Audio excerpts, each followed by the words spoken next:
Good afternoon, everyone. How are you doing today? It's my pleasure and my honor to be here today to giving this TED Talk.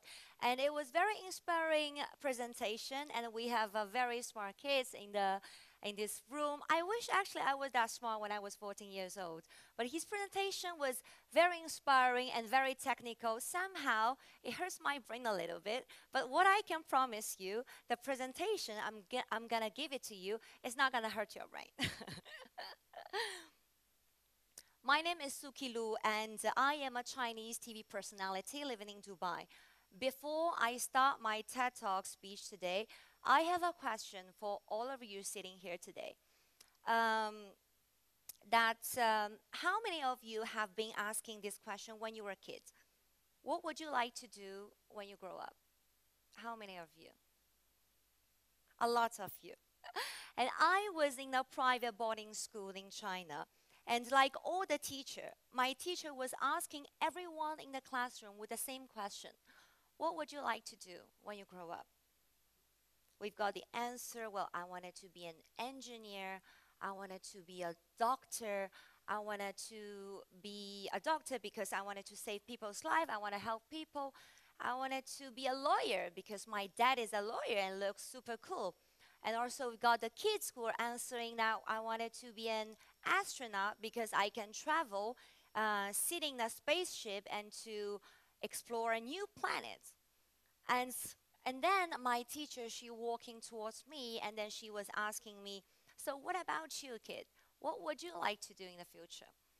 And I remember very clearly my answer was, I wanted to do whatever I wanted to do. There were variety answering that classroom, but I was 7 years old. I did not even realize that that answer caused my teacher calling my parents to come into the school to have a bit serious meeting. And I wasn't understand that why my teacher did not like my answer, why everyone in the classroom were laughing at me, and why did the school principal call my parents and request to having a meeting of them, and mostly why was I punished not to eating popcorn and watching my favorite cartoon with my Barbie doll? But although I was a kid, I didn't know what I really wanted to do as a job career at that time. But deep down inside of me, I know that I always believed I have to do something what I like, and I have to do something what I'm passionate about. The reason I gave that answer, because deep down inside of me, that was the truly what I was thinking. And I have said it spontaneously because I really meant it. I gave the answer because I was also full of energy and excitement about the coming future for all the challenge what I was ready to take it on. Although I never had a chance, although I never had a chance to see that teacher again in the boarding school. But today, I guess somewhere she might be shocked when I did the interview with Mr. Ban Ki-moon, which is the 8th Secretary General of United Nations, and she might be have another heart attack. Maybe she saw me doing the interview with Mr. Christian Walter Wolff, which is which is the former president of Germany. But it was still me. It was still the same kids who always to believe and stay truthful to herself, follow her passion, and did not want to be framed by the society. Because eventually I wanted to decide for my own path. I don't want the society to put me in a frame and to decide it for me. By the years passed by, I become a personality. And I am grateful and feeling blessed that my job career has actually given me a lot of glamour in my life. I've been traveling around the world. I'm meeting a lot of interesting people. I had a lot of interview with celebrities, with entrepreneurs, and also a lot of politicians. I hosted more than 1,000 events and press conference worldwide. And after I did my internship in BBC in London, I had a chance to start my first TV show in China. And one day, I never thought that I would receive that phone call from one very famous TV producer who was actually asking me if I would like to take a venture by starting my new chapter of life to having an adventure in the Middle East. But Middle East, what do I know about Middle East? I like Arabic food and I like falafel, but to make a decision coming all the way to the Middle East and living there in the desert, that might be another story. So it took me a whole week to make the decision whether I take this chance or not to start this new chapter in my life. And today is 2019. And I cannot even imagine this is already the 7 years I've been living here in Dubai. And still, living here in Dubai, it gave me the most enriching experience in my life. And now, when I look back, how did I survive for the first couple of years? I would have been giving myself a thumb up because I really didn't know how did I survive for the first couple of years. I did not understand anything written on the signboard, on the streets, in the mall. I did not understand anything when I entered the local meeting with my team. While most of them, they were speaking Arabic, I didn't understand the culture. I was afraid, I was furious, panicking. I just simply didn't think I could make it.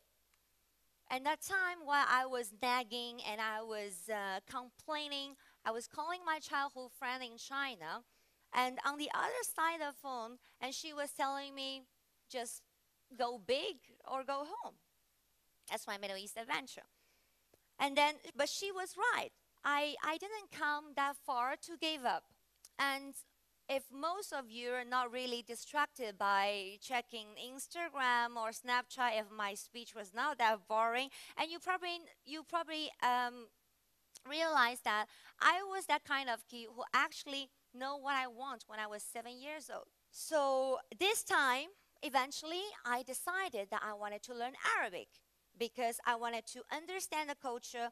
I wanted to understand every single thing, what is written in the mall, what is written on the street. I wanted to understand all the local meetings I attend. And I want to make sure if one day there will be some chance I upset someone and she said like she's an idiot, I won't be able just to smile and walk away. Then I took the action. I went on Google and I found the Arabic language school and I registered the classes.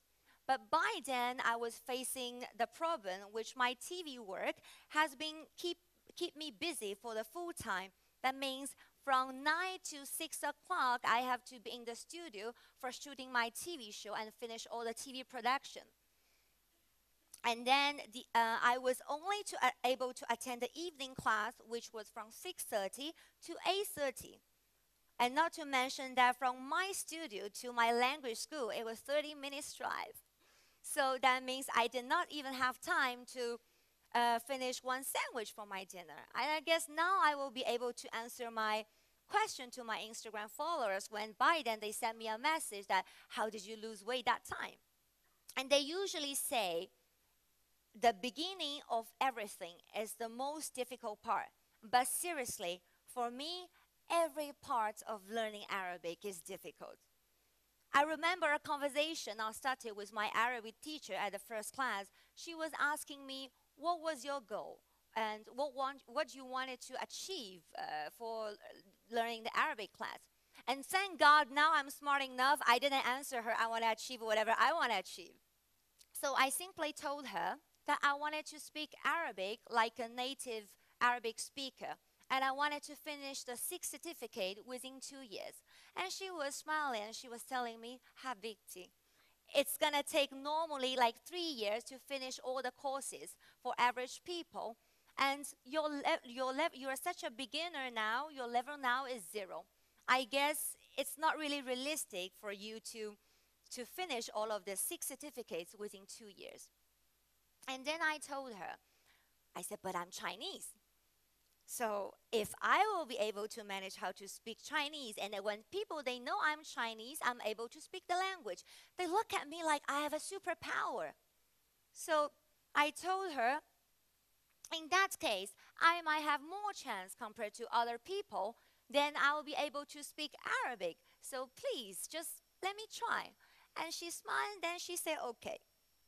And so this is how I started learning Arabic intensively. And obviously, I didn't know what I get myself into. Due to my previous experience before coming to the Middle East, I actually had spent a little short time in Italy for study the Italian.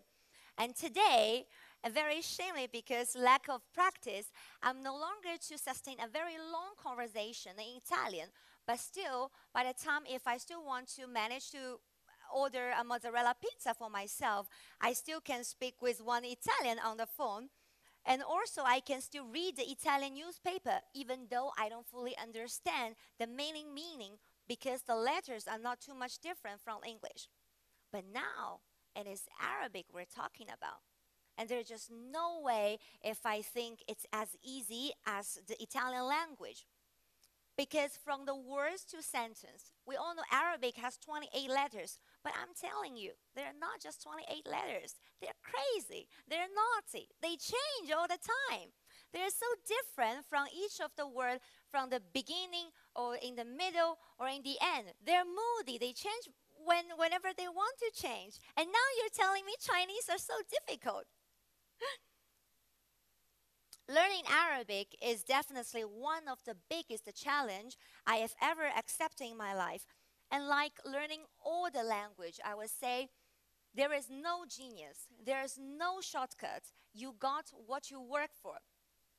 But then, who can ever imagine that one day I will be lucky enough to have the chance to meet the ruler of Dubai, His Highness Sheikh Mohammed bin Rashid Al Maktoum, and then I will be sustaining an Arabic conversation with him. And thanks to him, we have so many reasons to love in Dubai. I worked very hard, and I come a very long way to achieve the other people might want to achieve. And working hard is important, but the most important message I want to deliver today is that in life, what matters even more is to believe in yourself. And this is the first secret to be successful. Don't listen to the negative thoughts in your life, especially when the people tell you you cannot do it and you won't be able to make it. Don't let other people to discourage you by not believing yourself. And don't be afraid to be different. Actually, dare to be different. You should be afraid that you're like anyone else. And don't let anyone to convince you that your dream is too big or unreachable. A bird sitting on the tree is not afraid of the branch breaks it because it does not trust the branch. It's got its own wings. And I hope that when life gives you the chance to have your wings, you have the courage to take it. And life will also teach you those little things, these little moments. They're not little. Because if you have noticed that, even there is a lit in the word little. Thank you.